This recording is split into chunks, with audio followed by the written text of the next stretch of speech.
There's a famous saying on free speech: I disapprove of what you say, but I will defend to the death your right to say it.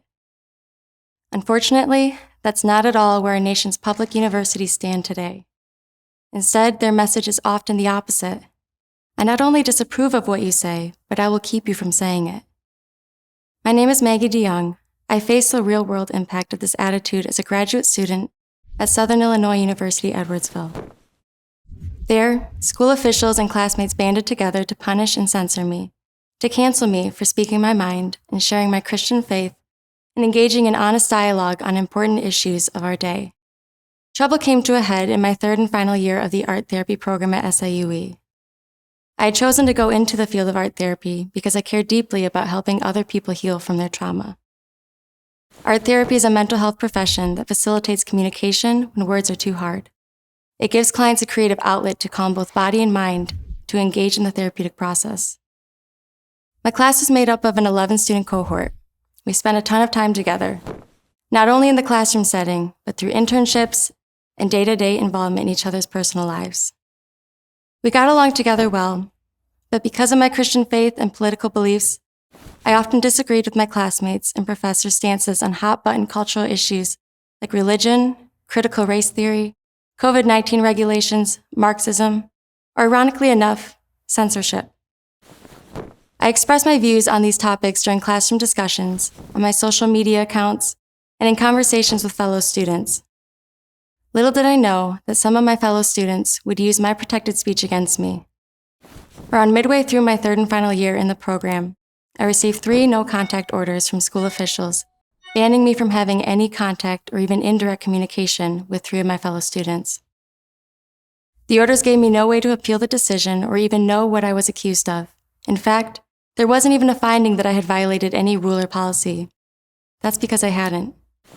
Even so, officials threatened that if I violated the orders, I faced unspecified disciplinary consequences.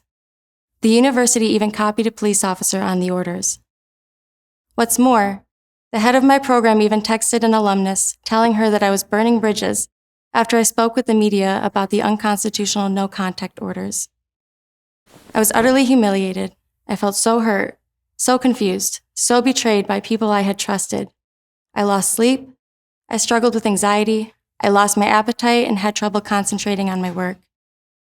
A good reputation is built slowly, one plank at a time.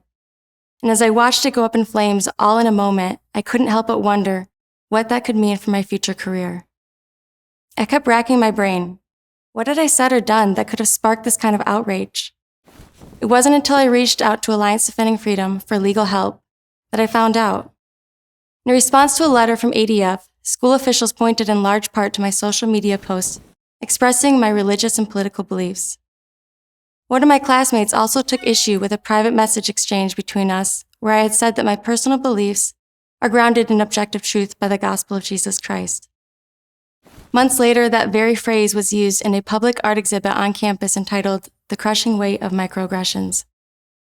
Within 2 weeks of ADF getting involved, school officials canceled the no-contact orders and called off the investigation. But that doesn't make up for their willingness to violate my constitutionally protected freedom of speech. It also doesn't erase the fact that they trampled on my right to due process, to even know what policy I was allegedly violating and to have a chance to defend myself before they issued the orders. The damage the school has done by violating these rights is real and lasting.